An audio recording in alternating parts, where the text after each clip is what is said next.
साथियों, आप सभी का हमारे यूट्यूब चैनल में स्वागत है।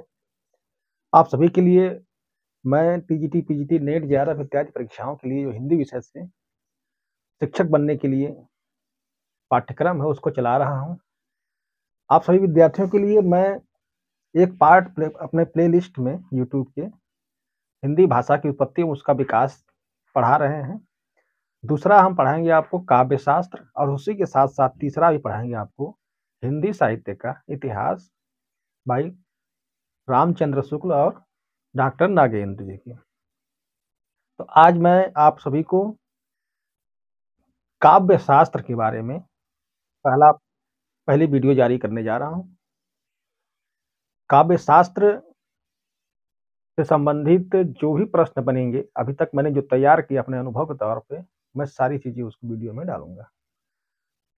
काव्य शास्त्र में आप लोगों को मैं भारतीय काव्य शास्त्र, भारतीय नाट्य शास्त्र और पाश्चात्य काव्य शास्त्र, तीनों काव्य शास्त्रों को, नाट्य और काव्य शास्त्रों को मैं पूरा करवाऊंगा, जिससे प्रश्न बहुत ज्यादा बनते हैं। टीजीटी, पीजीटी, नेट, जेआरएफ चाहे किसी भी राज्य का हो, उत्तर प्रदेश टीजीटी, पीजीटी हो, मध्य प्रदेश हो, झारखंड हो, हिमाचल प्रदेश हो, उत्तराखंड हो, राजस्थान हो, कहीं का भी हो, हिंदी विषय से काव्य शास्त्र से बहुत ज्यादा प्रश्न बनते हैं। अगर काव्य शास्त्र को सही से नहीं पढ़ेंगे, कहीं ना कहीं 1 नंबर 2 नंबर से सिलेक्शन रुक जाएगा। तो काव्य शास्त्र पर आज हम अपने वीडियो जारी करने जा रहे हैं। आइए, काव्य शास्त्र में सबसे पहले हम आपको काव्य शास्त्र के बारे में ही बता दें। काव्य शास्त्र है क्या, इसका अर्थ क्या है, इसका इतिहास क्या है, उसकी उत्पत्ति से संबंधित जो भी क्यूरी होगी वो हम आपको बताने जा रहे हैं। दोस्तों, काव्य शास्त्र को आनंद मीमांसा या सौंदर्य मीमांसा या नंदन शास्त्र के नाम से भी या सौंदर्य शास्त्र के नाम से भी जानते हैं। काव्य शास्त्र ये यूनानी शब्द एस्थेटिक से बना है। एस्थेटिक एक शब्द है, यूनानी शब्द, जिससे बना है काव्य शास्त्र। इसका अर्थ होता है इंद्रिय सुख की चेतना। एस्थेटिक का अर्थ होता है इंद्रिय, इंद्रिय यानी कि हमारी इंद्रियां कौन कौन सी है, जिनसे हम जैसे नाक हो गई, इससे सूंघते हैं, ये एक इंद्रिय हो गई। मुंह से स्वाद लेते हैं, खाते हैं और भी क्रिया करते हैं। हाथ है, कान है, ये सब हमारी इंद्रियां हैं। जो सेंस हमारे अंदर काम करते हैं वो इंद्रियां हैं। तो इंद्रिय सुख की चेतना, वो सुख, वो कला, वो आर्ट जो हमारे इंद्रियों को सुख प्रदान करे, उसे एस्थेटिक या काव्य शास्त्र या आनंद मीमांसा या नंदन शास्त्र या सौंदर्य मीमांसा या सौंदर्य शास्त्र के नाम से जानते हैं। इसको नोट करना हो, थोड़ा नोट भी करवा दे रहे हैं। आज का पाठ है काव्य शास्त्र। पहले काव्य शास्त्र के बारे में हम आपको क्या है काव्य शास्त्र, क्या है इसके बारे में जान लीजिए। काव्य शास्त्र को सौंदर्य शास्त्र, सौंदर्य मीमांसा, आनंद मीमांसा या नंदन शास्त्र के नाम से भी जानते हैं। काव्य शास्त्र यह एस्थेटिक, यूनानी शब्द है एस्थेटिक। एस्थेटिक यह यूनानी शब्द है।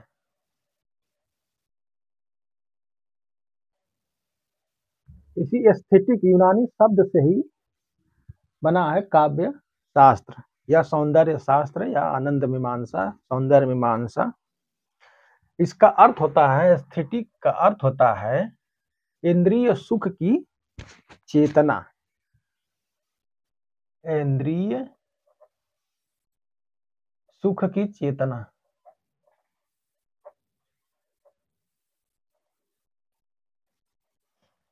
एस्थेटिक का अर्थ होता है इंद्रिय सुख की चेतना।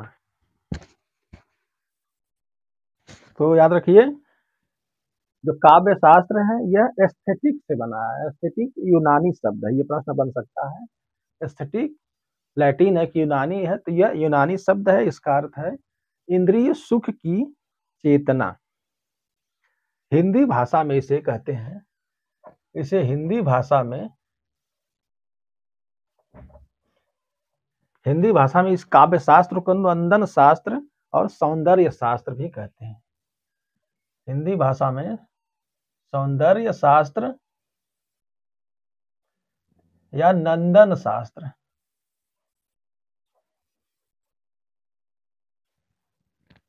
हिंदी भाषा में काव्य शास्त्र को सौंदर्य शास्त्र या नंदन शास्त्र के नाम से भी जानते हैं। याद रखिए, काव्य शास्त्र एस्थेटिक शब्द जो यूनानी शब्द है इससे निकला हुआ है। एस्थेटिक का अर्थ होता है इंद्रिय सुख की चेतना। इंद्रियां क्या है, जैसे हमारी आंख, नाक, कान वगैरह वगैरह जो हैं, ये हमारी इंद्रियां हैं। इनको जो ऐसा शास्त्र जो इनको आनंद प्रदान करे, सुंदरता प्रदान करे या सुख प्रदान करे, उसे ही काव्य शास्त्र कहते हैं। तो एस्थेटिक का अर्थ है इंद्रिय सुख की चेतना, अर्थात वो कला, वो आर्ट, वो विधि जिससे हमारी इंद्रियों को सुख प्रदान हो, आनंद प्रदान हो। इसी से एस्थेटिक से यही है, इंद्रिय सुख की चेतना। काव्य शास्त्र को हिंदी में सौंदर्य शास्त्र या नंदन शास्त्र के नाम से हिंदी भाषा में, ठीक है, सौंदर्य शास्त्र या नंदन शास्त्र कहते हैं।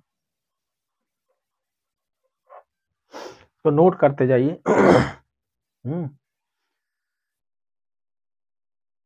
काव्य शास्त्र यह दर्शन की एक शाखा है, एक शाखा है।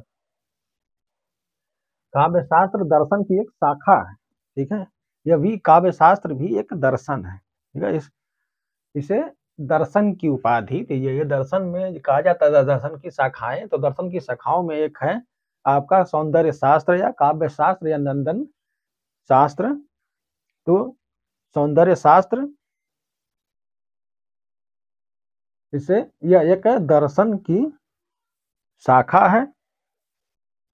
इसमें जो एस्थेटिक शब्द है, यह शब्द 1750 ईस्वी में अलेक्जेंडर बाउमर्गेर्टेन ने अपनी पुस्तक एस्थेटिक में इंद्रिय संवेदनाओं का विज्ञान कहा है। एस्थेटिक शब्द, यह शब्द 1750 ईस्वी में अलेक्जेंडर बाउमर्गेन अलेक्जेंडर बाउमर्गेन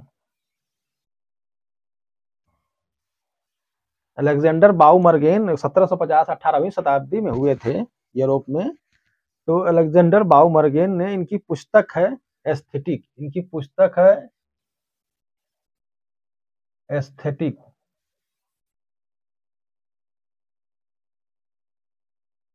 अलेक्जेंडर बाउमर्गेन की पुस्तक है एस्थेटिक, ठीक है, तो लिख लीजिएगा। इनकी पुस्तक का नाम है एस्थेटिक। इसी में इन्होंने एस्थेटिक को एस्थेटिक का जो अर्थ है उन्होंने बताया है कि यह इंद्रिय संवेदनाओं का विज्ञान है। इन्होंने कहा एस्थेटिक क्या है, यह इंद्रिय संवेदनाओं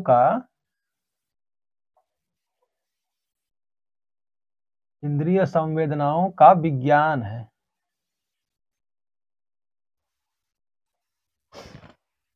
तो एस्थेटिक शब्द यूनानी शब्द है, ये प्राचीन काल से ही चला रहा था, लेकिन एक पुस्तक अलेक्जेंडर बाउमर्गेन की है जिसका नाम है एस्थेटिक। यह 1750, लिख लीजिए, बहुत ज्यादा इंपॉर्टेंट है। यह 1750 ईस्वी में इन्होंने उसको प्रकाशन करवाया और एस्थेटिक का इसमें इन्होंने अर्थ बताया कि एस्थेटिक का अर्थ क्या है, यह इंद्रिय संवेदनाओं का विज्ञान है। इसको साइंस का, एस्थेटिक को अलेक्जेंडर बाउमर्गेन ने, इन्होंने एस्थेटिक को इंद्रिय संवेदनाओं का विज्ञान कहा है, ठीक है, इंद्रिय संवेदनाओं का साइंस यानी विज्ञान के नाम से कहा है। हीगेल ने इसी एस्थेटिक को या सौंदर्य शास्त्र को सौंदर्य शास्त्र को उन्होंने कलाओं का दर्शन, ललित कलाओं का दर्शन कहा है। हीगल ने क्या कहा है? इन्होंने कहा है कि यह काव्य शास्त्र या एस्थेटिक ललित कलाओं का दर्शन है। कलाओं का दर्शन है। एस्थेटिक, हीगल महोदय ने क्या कहा? एस्थेटिक क्या है? एस्थेटिक ललित कलाओं का दर्शन है। एस्थेटिक के बारे में बताया।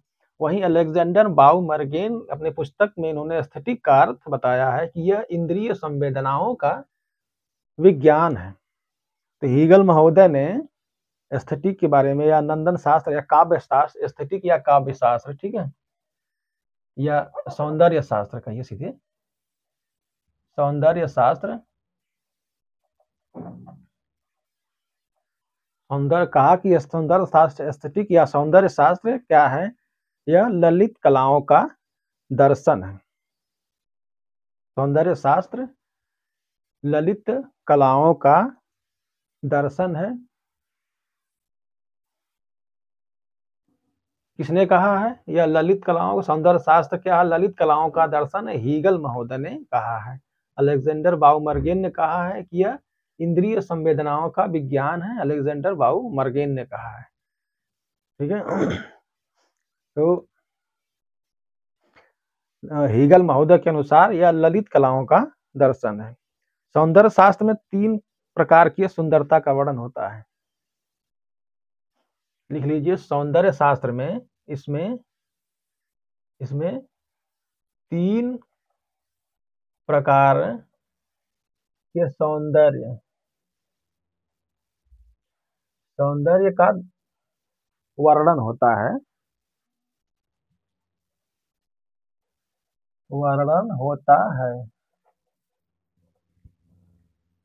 सौंदर्य शास्त्र में 3 प्रकार के सौंदर्य का वर्णन होता है। इसको नोट कर लीजिए, बहुत ज्यादा इसका ये अभी काव्य शास्त्र हम पहुंचे नहीं है। काव्य शास्त्र जब पहुंचेंगे हम बताएंगे आपको। धीरे धीरे हम काव्य शास्त्र, पहले काव्य शास्त्र ही, सुंदरता ही काव्य शास्त्र है।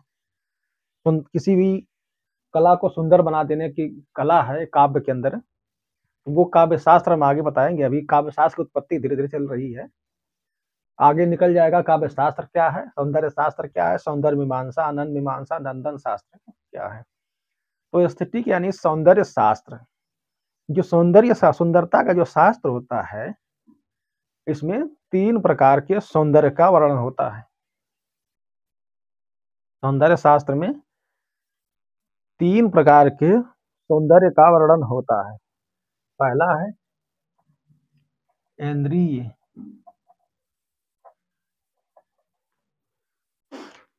सौंदर्य,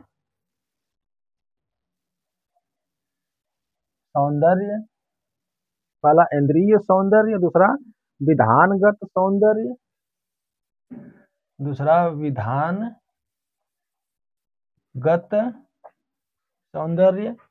विधानगत सौंदर्य, तीसरा अभिव्यक्तिगत सौंदर्य,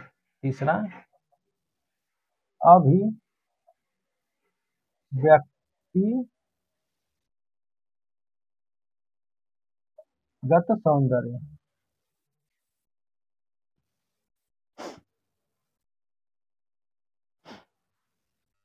ठीक है, तो सौंदर्य शास्त्र में 3 प्रकार के सुंदरता का वर्णन होता है। पहला इंद्रिय सौंदर्य, दूसरा विधानगत सौंदर्य, तीसरा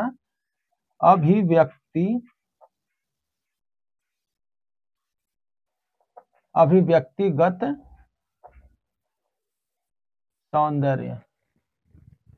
तो सौंदर्य शास्त्र में याद रखिए 3 प्रकार के सौंदर्य का वर्णन होता है। सुंदरता का एक इंद्रिय सौंदर्य,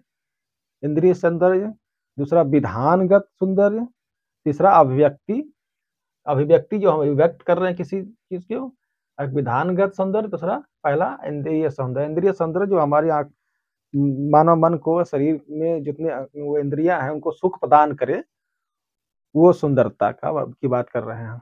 तो सौंदर्य शास्त्र में 3 प्रकार के सुंदरता का वर्णन होता है। सौंदर्य शास्त्र का एक अर्थ और भी देखेंगे तो इसका अर्थ होता है प्रत्यक्षीकरण। सौंदर्य शास्त्र को प्रत्यक्षीकरण भी कहा जाता है, ठीक है। ये सौंदर्य शास्त्र या प्रत्यक्षीकरण।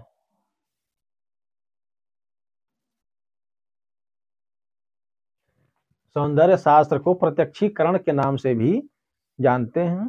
प्रत्यक्षीकरण के प्रत्यक्ष रूप से सामने होना। काव्य शास्त्र निर्णय की प्रधानता। सौंदर्य शास्त्र में प्रत्यक्षीकरण और काव्य शास्त्र निर्णय की प्रधानता होती है। तो सौंदर्य शास्त्र एक शब्द है, काव्य शास्त्र है। तो जो प्रश्न कभी बना है तो उसमें सौंदर्य शास्त्र का जो अर्थ बताया गया है वो है प्रत्यक्षीकरण, तथा काव्य शास्त्र का होता है निर्णय की प्रधानता।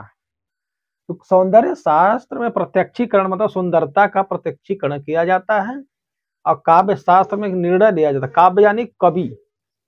कवि क्या करता है, सुंदरता का निर्णय लेता है कि इसमें कला कहाँ है, काव्य कहाँ है, सुंदरता कहाँ है। तो सौंदर्य शास्त्र का अगर पूछता है तो इसमें प्रत्यक्षीकरण मारना है, और काव्य शास्त्र पूछता है तो इसमें निर्णय की प्रधानता मारना है। अब आता है काव्य शास्त्र में जो सौंदर्य शास्त्र है। सौंदर्य शास्त्र पर सबसे पहले चिंतन, पूरे सर्वप्रथम चिंतन, ठीक है, सर्वप्रथम यूनानी उद्भटों ने किया था। यानी कि यूनानियों ने सबसे पहले सौंदर्य शास्त्र पर चिंतन किया था। उन्होंने सबसे पहले सुंदरता पर चिंतन, सौंदर्य शास्त्र पर सबसे पहले यूनानी उद्भटों ने किया था। और पाश्चात्य कला चिंतन का प्रमुख केंद्र सुंदरता रहा है। पाश्चात्य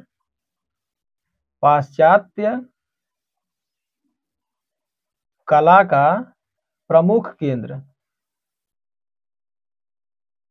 क्या, सौंदर्य है, ठीक है। यह प्रश्न बना है। पाश्चात्य कला का प्रमुख केंद्र है चिंतन, कला चिंतन, ठीक है, चिंतन ये कला चिंतन का। पाश्चात्य कला चिंतन का जो प्रमुख केंद्र रहा है वह सौंदर्य, सुंदरता पर ही सबसे ज्यादा, कला के क्षेत्र में उन्होंने सौंदर्य पर सबसे ज्यादा चर्चा किया है। वहां सौंदर्य को वस्तुगत यथार्थ मानते हैं। पाश्चात्य में सौंदर्य को वस्तुगत यथार्थ, ये लोग वस्तुगत यथार्थ मानते हैं।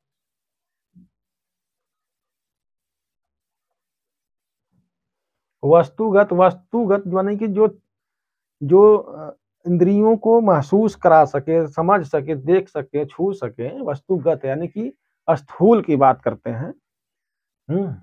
हमारे यहाँ कहा कला, कला दूसरे लोक में छुपी हुई है। कला को महसूस कर सकते हैं, छू नहीं सकते कला को। वो उन्होंने कहा कि नहीं, ये वस्तुगत यथार्थ है। यथार्थ मतलब वास्तविक रूप से जो सामने दिख रहा है वो कला इन्होंने इन्होंने माना पाश्चात्य में।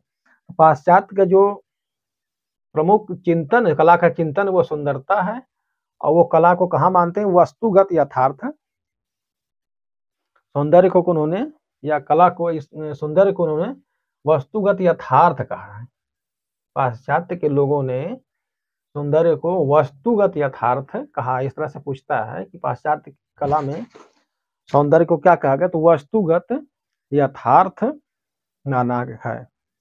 और इसी पर बहुत ज्यादा सौंदर्यता पर ही पाश्चात्य कला में चर्चा की गई है।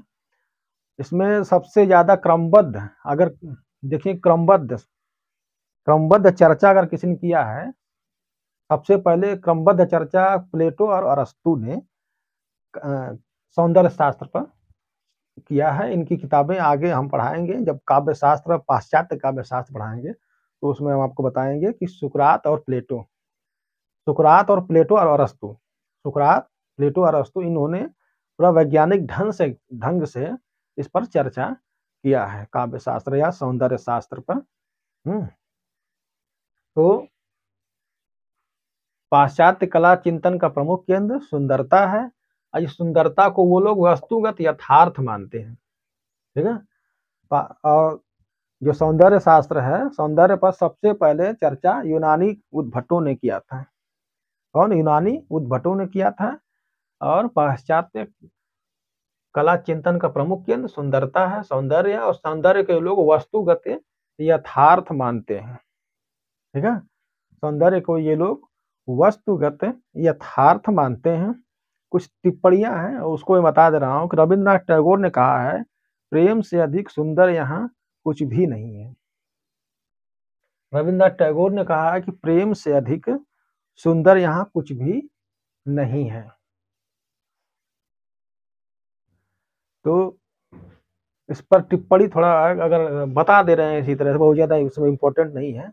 रविन्द्रनाथ टैगोर ने कहा है कि प्रेम से अधिक सुंदर यहाँ कुछ भी नहीं है। आत्म अभिव्यक्ति कला का प्राण है। यह भारतीय दर्शन है।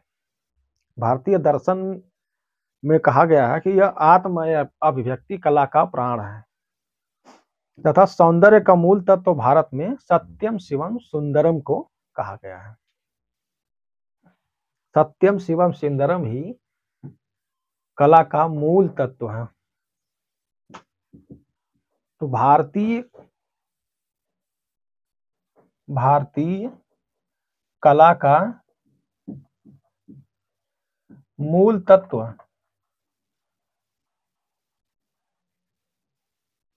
पाश्चात्य कला चिंतन का प्रमुख केंद्र जो तत्व है वो सौंदर्य है। सौंदर्य के उन्होंने वस्तुगत यथार्थ कहा है। और भारतीय जो दर्शन है या सौंदर्य का मूल है, या कला या सौंदर्य, इसे सौंदर्य का ले जाइए। भारतीय कला या सौंदर्य का जो मूल तत्व भारत में कहा गया, वो एक ही में कर दिया गया है कि सत्यम शिवम सुंदरम।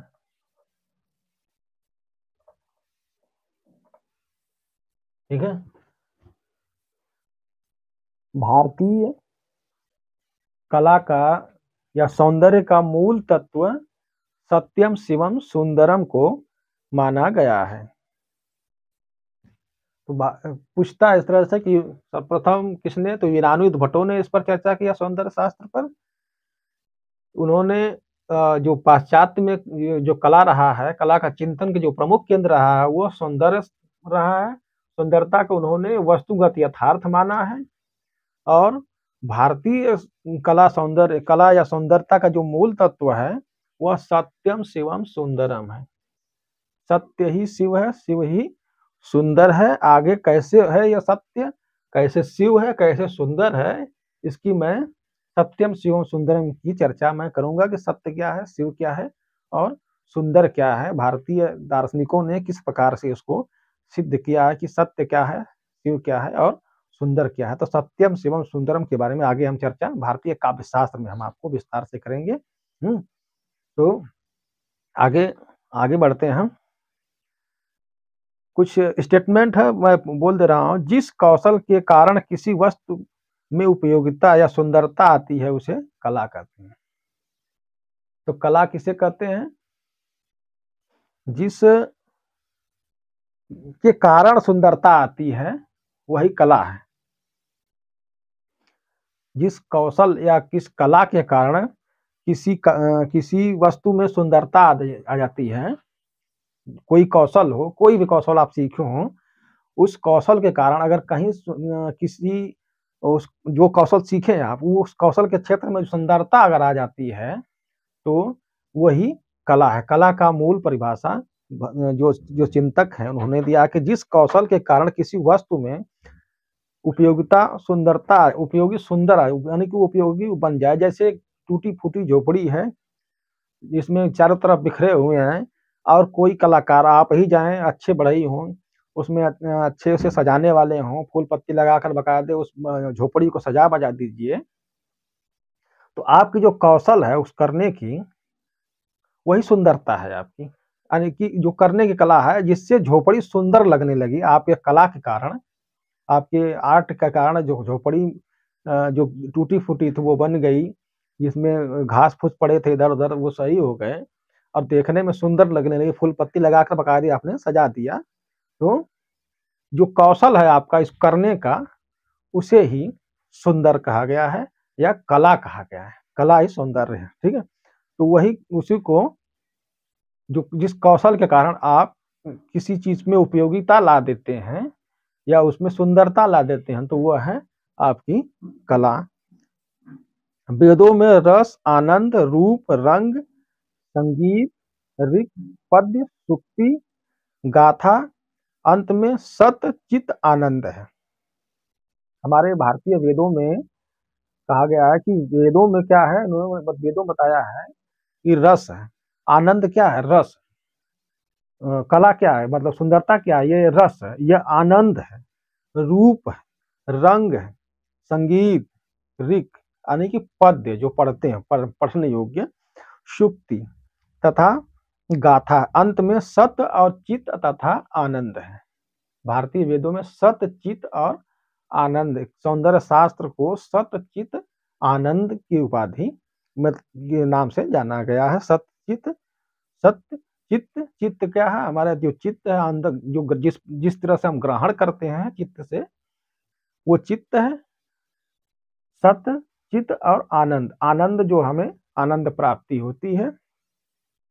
तो सत्य, चित्त और आनंद के बारे में भारतीय काव्य शास्त्र में बाकायदे हम विस्तार से सत्य क्या है, चित्त क्या है, आनंद क्या है, इनका उदाहरण सहित हम आपको समझाएंगे। बस इतना, बस वेदों में जो वर्णन किया गया है समझ लीजिए कि वेदों में क्या कहा गया है, कला के बारे में क्या कहा गया कि वेदों में कहा गया कि कला क्या, रस है, आनंद है, या रूप है, रंग है, संगीत है, पद्य है, सुक्ति है, गाथा है, और अंत में सब कुछ मिला करके यह कला क्या, सत्य, चित्त और आनंद है।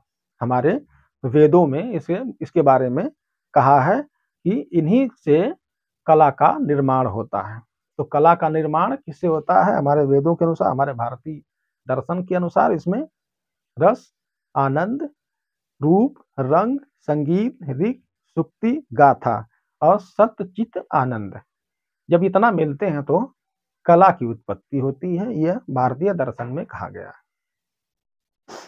रूप कला का सार है। वेदों में शून्य कुछ भी नहीं है। वेदों में कहा गया है कि शून्य कुछ भी नहीं है और रूप ही कला का आधार है। चमत्कार ही अर्थ है। अर्थ क्या है, चमत्कार है। उपनिषद आध्यात्मिक सौंदर्य है। उपनिषदों को आध्यात्मिक सौंदर्य कहा गया है। सौंदर्य शास्त्र सुंदरता से प्राप्त रस की अनुभूति का दार्शनिक व वैज्ञानिक विवेचन है। सौंदर्य शास्त्र क्या है, यह सुंदरता से प्राप्त रस की अनुभूति का दार्शनिक व वैज्ञानिक विवेचन है। इसे ही सौंदर्य शास्त्र भारतीय कला शास्त्र के संबंध में यह कहा गया है कि काव्य शास्त्र का अध्ययन काव्य तक सीमित होता है और सौंदर्य समस्त कलाओं का शास्त्र है। सौंदर्य शास्त्र को कला शास्त्र भी कहते हैं। आगे आइए थोड़ा सा इस बारे में चर्चा कर देते हैं।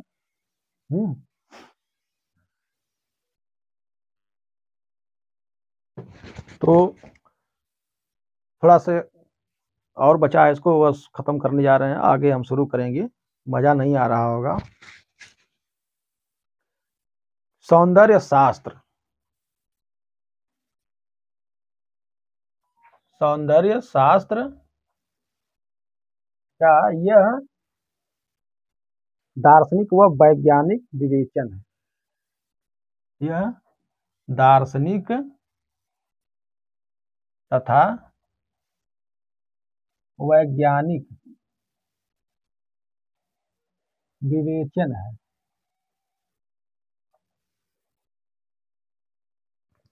सौंदर्य शास्त्र क्या है, यह दार्शनिक तथा वैज्ञानिक विवेचन है। इस तरह से नेट जीआरएफ में इस तरह से पूछता है कि यह जब वो कारण करके देगा,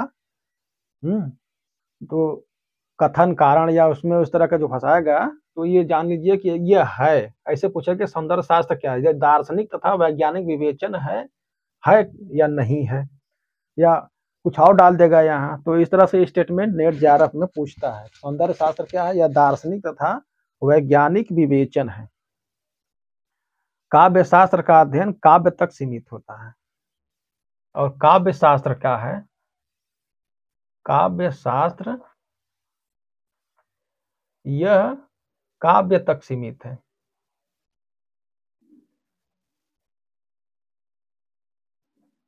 ठीक है। सौंदर्य शास्त्र दार्शनिक तथा वैज्ञानिक विवेचन है और काव्य शास्त्र काव्य तक सीमित है। इस तरह से स्टेटमेंट अगर देता है तो हो सकता है दिमाग में आ कि नहीं, काव्य तक नहीं सीमित है, और भी कहीं भी सीमित है, काव्य से बाहर भी है। तो काव्य शास्त्र केवल काव्य तक ही सीमित है। यह स्टेटमेंट नेट जेआरएफ में पूछ चुका है और पूछेगा भी। इस तरह से अगर जानते रहेंगे तो कंफ्यूजन नहीं होगा। तो यह काव्य शास्त्र क्या है? यह काव्य तक सीमित है। सौंदर्य शास्त्र क्या है? समस्त कलाओं का शास्त्र है तथा समस्त कलाओं का शास्त्र है।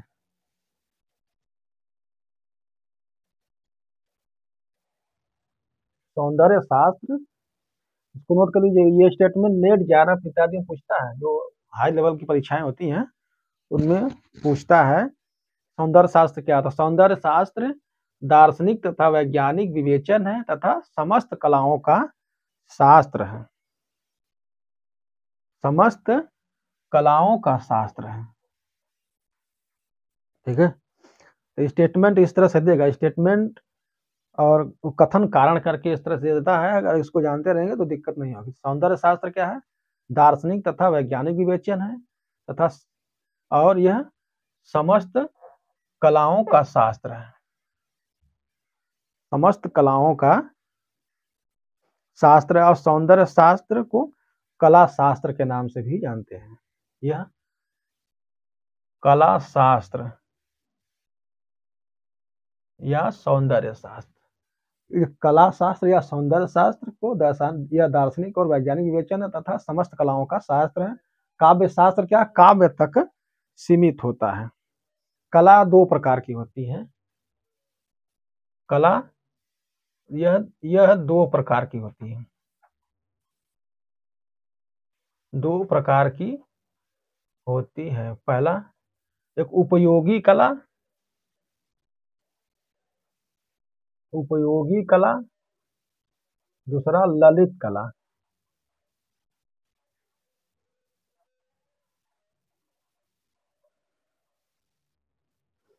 तो कला क्या? कला दो प्रकार का होता है। एक प्रश्न बन सकता है। तो कला दो प्रकार का होते हैं। एक होती है उपयोगी कला, एक होती है ललित कला। तो उपयोगी कला किसे कहेंगे? उपयोगी कला जो हमारे जीवन में उपयोग की चीजें बनाते हो वो उपयोगी कला है। जिसमें बढ़ई मिस्त्री पूछता कि बढ़ई मिस्त्री किस में आएगा, उपयोगी कला है कि ललित कला है? तो बढ़ई मिस्त्री, बढ़ई मिस्त्री कलाकार इत्यादि, लोहार सोनार वगैरह, बढ़ई मिस्त्री सोनार लोहार आदि, ये लोग बढ़ई मिस्त्री सोनार लोहार आदि कौन है? ये उपयोगी कला के अंतर्गत आते हैं। और ललित कला, ललित कला में 5 कलाएं होती हैं। यह 5 कलाओं का 5 कलाओं का प्रतिनिधि है। ललित कला में 5 कलाएं आती हैं। ठीक है। उपयोगी कला में बढ़ई मिस्त्री वगैरह वगैरह है सब, सोनार लोहार आदि क्या है उपयोगी कला। उपयोगी कला यानी कि जो हमारे जीवन में उपयोग की चीजें तैयार करते हैं। और ललित कला में, जो ललित कला है इसमें 5 कलाओं का प्रतिनिधित्व ललित कला करता है। ललित कला के अंतर्गत 5 कलाएं आती हैं। 5 कलाओं में कौन कौन सी हैं? थोड़ा सा कैमरा हल्का से नीचे कर दें ताकि सब आ जाए। तो ललित कला में 5 कलाएं आती हैं।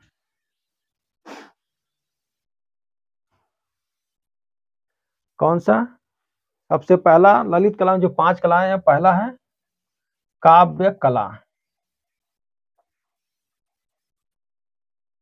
यह बहुत ज्यादा पूछा गया है,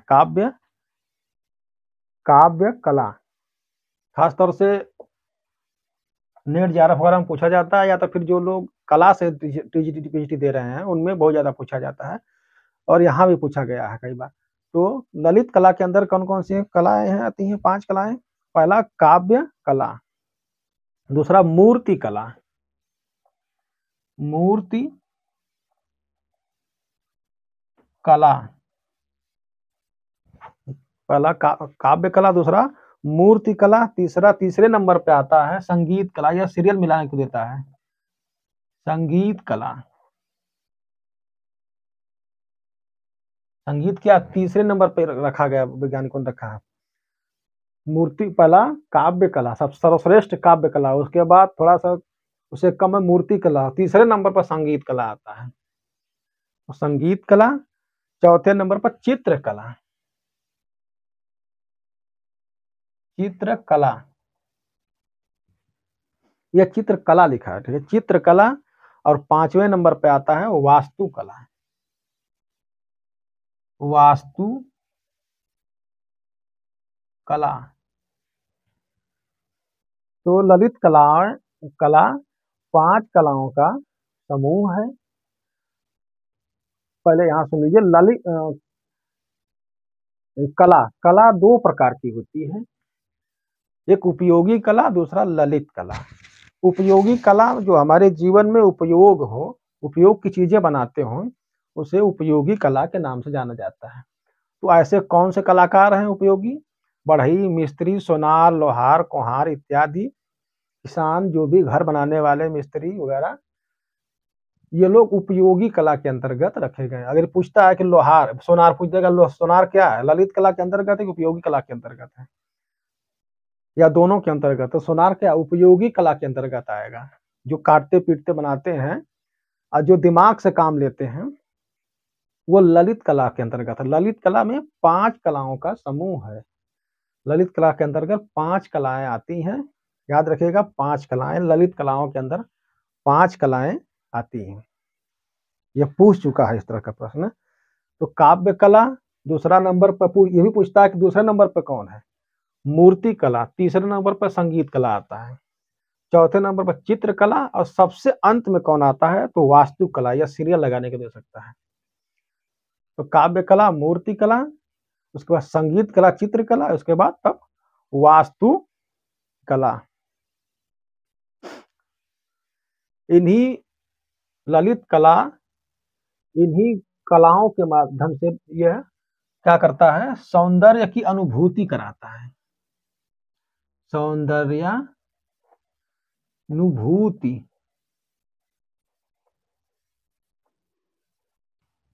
यही सौंदर्य अनुभूति कराते, यही है सौंदर्य अनुभूति।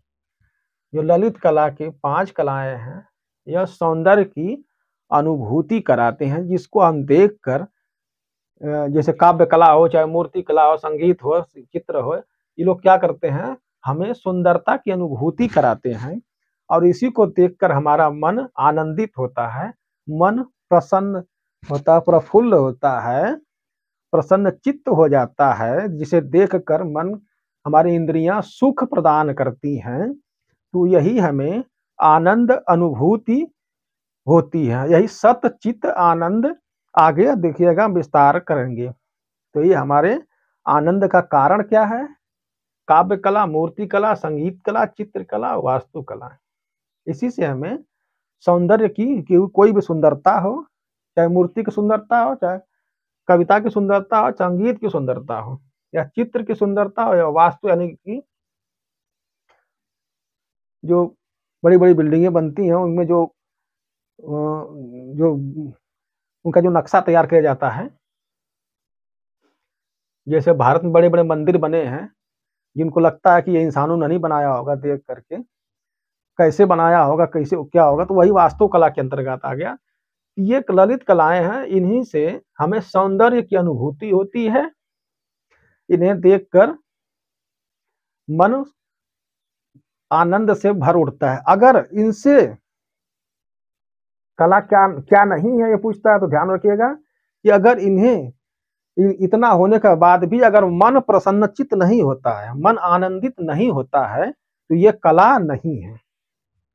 अगर इन्हें देख कर, इन्हें सुनकर, छू कर, महसूस करके अगर हमें आनंद की अनुभूति नहीं होती है, तो ये कला नहीं है। अगर इन्हें देखकर हमें सौंदर्य अनुभूति होती है, तो यही क्या है, यह कला है। तो इन्हें देखकर मन प्रसन्नचित न हो, तो यह कला नहीं है। जिस कला में मूर्त रूप जितना कम होता है, वह कला उतनी ही उच्च कोटि होती है। ऐसी कला जिसमें मूर्त रूप कम हो, जिसमें सामने न दिखता हो, ऐसी सुंदरता जिसको हम महसूस करें, वो सुंदरता सबसे उच्च कोटि की सुंदरता या उच्च कोटि की कला होती है। मूर्ति क्या है, दूसरे नंबर इसलिए रखा गया, उसे छूते हैं। संगीत है, सुनते हैं। चित्र है, देखते हैं। वास्तु है, वास्तु जो घर वगैरह बनता है। तो जिस कला में मूर्त रूप सबसे कम हो, ये प्रश्न बनता है। यह प्रश्न ऐसे बना कि ऐसे बनेगा कि जिस कला में मूर्त रूप जितना कम होता है, वह कला उतनी ही उच्च कोटि की है। यह कथन सत्य है या कारण दे देगा इसका, ठीक है। तक काव्य, तो इसका मतलब यह है सर्वोच्च कला कौन है, यह काव्य कला है। ठीक है, पूछेगा जब तो सर्वोच्च कला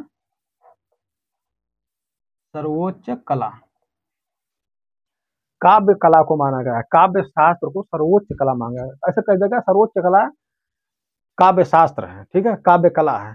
कथन हो गया, आप कारण दे देगा। क्यों? क्योंकि इसमें मूर्त रूप बहुत कम है, सबसे कम मूर्त रूप, जिसमें जितना कम होगा वह कला उतनी ही उच्च कोटि की होगी। जिस कला के अंदर मूर्त रूप जितना कम होगा, वह कला उतनी ही सर्वोच्च कला होगी। तो काव्य शास्त्र ही कथन कारण में इस तरह से दे देगा। तो कथन और कारण जो नेट जा रहा पूछता है इसमें से काव्य शास्त्र में, तो काव्य शास्त्र में अभी तो सौंदर्य शास्त्र ही चल रहा है। काव्य शास्त्र हम शुरू करेंगे, भारत का काव्य शास्त्र और विदेशों का काव्य शास्त्र। तो यह काव्य कला सर्वोच्च कला है, ठीक है, याद रखिएगा। क्यों है कि जिस कला में मूर्त रूप जितना सबसे ज्यादा कम होता है, वह जितना ही कम होता है, वह कला उतनी ही उच्च कोटि की होती है। इसीलिए काव्य कला को, जो काव्य कवि लिखता है, इसको सर्वोच्च कला माना गया है। तो कला दो प्रकार की होती है, एक उपयोगी कला और एक ललित कला। ललित कलाएं, उपयोगी कला में बढ़ई, सुनार, लोहार इत्यादि आते हैं। और ललित कला है, ललित कला में यह 5 कलाओं का समूह है, जिसमें काव्य कला, मूर्ति कला, संगीत कला, चित्र कला और 5वें नंबर पर वास्तु कला आती है। याद रखिएगा, सीरियल से याद कर लीजिए इसको, ये बहुत ज्यादा प्रश्न बनता है। नेट जारब जब तैयार देने जाएंगे तो वहां बन जाएगा, तुरंत बन जाएगा। तो ललित कला 5 कलाओं का समूह है। पहला उसमें आता है काव्य शास्त्र, यानी कि काव्य कला। यह सर्वोच्च कला इसलिए इसे मूर्त रूप कम है। उसके बाद काव्य कला मूर्त कला, काव्य कला के बाद मूर्ति कला, मूर्ति कला के बाद संगीत कला, संगीत कला के बाद चित्र कला आता है, चित्र कला के बाद आता है लास्ट में वास्तु कला। तो वास्तु कला 5वें नंबर पे है। ये हमने सौंदर्य शास्त्र, काव्य शास्त्र पढ़ाने से पहले हमने सौंदर्य शास्त्र पढ़ाया। सुंदर काव्य क्या है, काव्य शास्त्र ही क्या सुंदरता, ये काव्यों को सुंदरता देता है, कवि देता है इसमें। तो अब हम शुरू करेंगे भारतीय काव्य शास्त्र। अभी ये हमने काव्य शास्त्र की उसका वो हमने परिचय करवाया है, इसीलिए आपको हम अगली वीडियो जब जानेंगे भारतीय काव्य शास्त्र के अंतर्गत हम आपको रस अलंकार, रस संप्रदाय हो गया, अलंकार संप्रदाय हो गया, वक्रोक्ति संप्रदाय हो गया, ध्वनि संप्रदाय हो गया, जो संप्रदाय है वो और उनके टीका टिप्पणी करने वाले, और इसके अलावा इसके अंतर्गत जितने भी काव्य शास्त्र के अंतर्गत नियम हैं, उनके बारे में हम विस्तार से आपको चर्चा करेंगे। तो इसको नोट करना कर सकते हैं। अगली वीडियो मिलेंगे हम।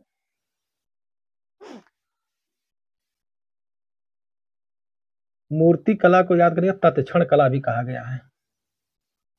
तत्क्षण कला, मूर्ति कला को तत्क्षण कला भी कहा गया है। तुरंत आप उसको, उसकी सुंदरता सामने ही देख कर बता देंगे मूर्ति सुंदर है कि सुंदर नहीं है। तो तत्क्षण कला किसको कहा गया? मूर्ति कला को कला कहा गया है। कला कला के लिए यह ब्रिटेन की देन है। कला कला के लिए है, यह लिख लीजिए, यही कर दे रहे हैं सादा जा। एक स्टेटमेंट आएगा बार बार, कला कला के लिए है, यह ब्रिटेन की देन है। ठीक है, ब्रिटेन के लोगों ने वहां का जो सिद्धांत है, ब्रिटेन का जो सौंदर्य शास्त्र का उनका जो जो दर्शन है, जैसे हमारे यहाँ, हमारे भारत में सत्यम शिवम सुंदरम है, कला का दर्शन सत्यम शिवम सुंदरम है। ठीक है, बहुत ज्यादा पूछा है। तो भारतीय सौंदर्य शास्त्र में सुंदरता का मूल या मूल दर्शन क्या है? सत्यम शिवम सुंदरम, सत चित आनंद, यह रसानुभूति, यह भारतीय सौंदर्य शास्त्र का दर्शन है। वहीं ब्रिटेन का जो दर्शन है, उन्होंने साफ साफ कहा है कि कला कला के लिए है। कला कला के लिए है, कैसे है? आगे मैं जब पाश्चात्य काव्य शास्त्र पढ़ाऊंगा तो कला और कला कला कला के लिए क्यों है, ये मैं विस्तार से आपको समझाऊंगा। क्योंकि कला कला के लिए बहुत बड़ी बात, पूरा दर्शन ही वहां का इसमें है। तो इतनी बात इतनी सी कही गई, लेकिन इसमें बहुत सारी चीजें शामिल हैं। ठीक है, अगली वीडियो मिलेंगे, तब तक के लिए नमस्कार।